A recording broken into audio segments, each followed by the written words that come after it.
Let's go live now to former Israeli Defence Minister Naftali Bennett. Joins me live on the line. Thank you so much for your time, Mr. Bennett. We have limited time. I don't want to go into the whole who's to blame. It's a conversation that's been had a million times, and it's a circular conversation, I feel. So I'd rather start by talking about the death toll. It's rising on both sides. Does Israel have a plan to bring this conflict to an end?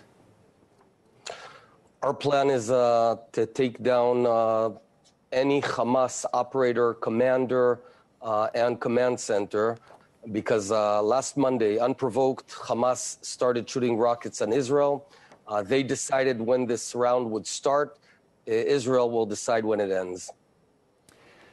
The problem with that, it appears that Israel's attacks on Hamas targets is also resulting, as well as the death of members of Hamas, it's resulting in the death of civilians. I understand Israel considers Hamas terrorists.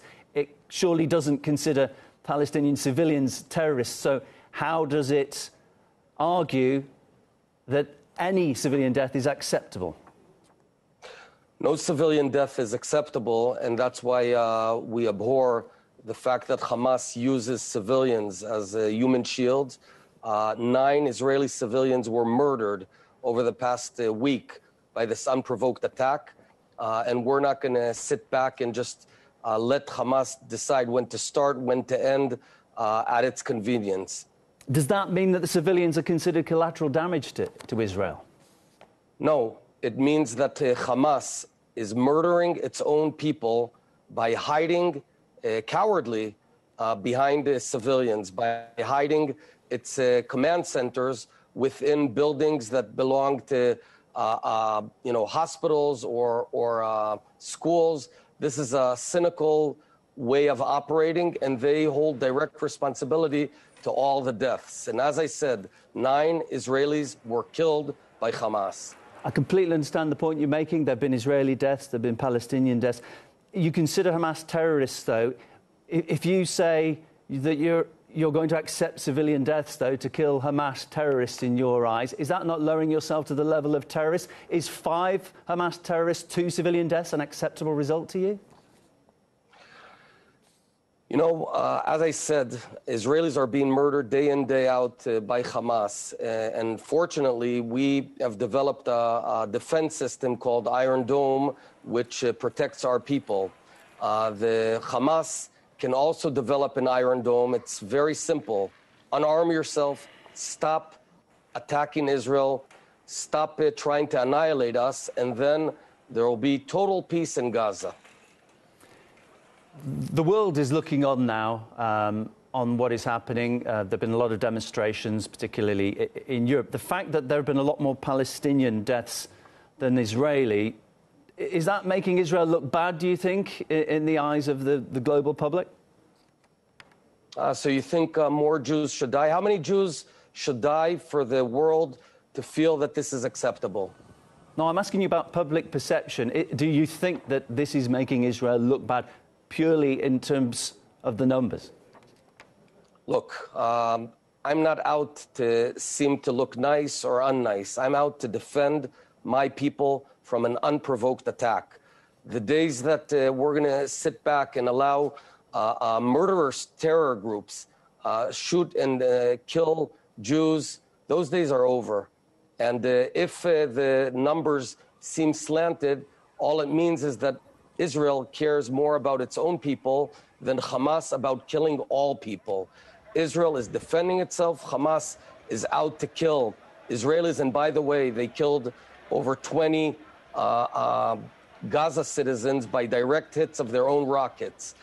If they use their resources to build schools, hospitals, to build a future for their children, there'll be peace. If they continue building more and more terror bases, this will go on for a while. Israeli troops are on the border with Gaza. Why are they there? For any need, for example, to defend ourselves against potential infiltration of terrorists into Israel and vice versa. We have all options on the table at all times. But Israel's got tanks and troops there, surely not expecting an invasion from the Gaza Strip. If there were, would I tell you? But surely Israel has vastly superior numbers and vastly superior military capability, hence the disproportionate number of deaths. Surely that's not a realistic anticipation. Again, you're talking about disproportionality. Let me show you something. This rocket over here landed this morning in a home in Sderot next to the bed of a 9-year-old child. This real thing landed. What is proportional? If this landed at your own family's home and killed your own family, what is proportional? Not one Israeli should die because of unprovoked Hamas attacks. That's proportional. If they want to stop this, they can stop and disarm themselves, stop fighting Israel, and there'll be peace, period. I completely understand the point you're making. You're talking about stopping this, but with the mentality that you're explaining and the mentality of Hamas, neither side is going to give up. Neither side thinks they're in the wrong. This will continue, an eye for an eye. Everybody will end up blind or dead the way this is going. Benjamin Netanyahu has said that this will continue, the hostility will continue for as long as necessary. How can you see an end with that mentality from both sides, that they blame the other side? They think they're morally right. No. This moral equivalence that you're suggesting is utterly wrong. Last Monday, out of nowhere, Hamas started shooting rockets at Jerusalem and across Israel. That's the fact, and you know that. So there's no equivalence, no symmetry.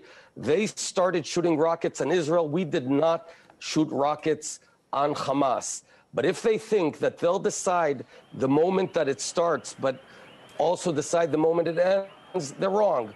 When you attack Israel, you should know that we will decide when it ends. And it will end when Hamas and its facilities and its commanders are neutralized. Mr. Bennett, I greatly appreciate you coming on RT. Thank you so much for your time. Naftali Bennett is my guest, former Israeli Defense Minister.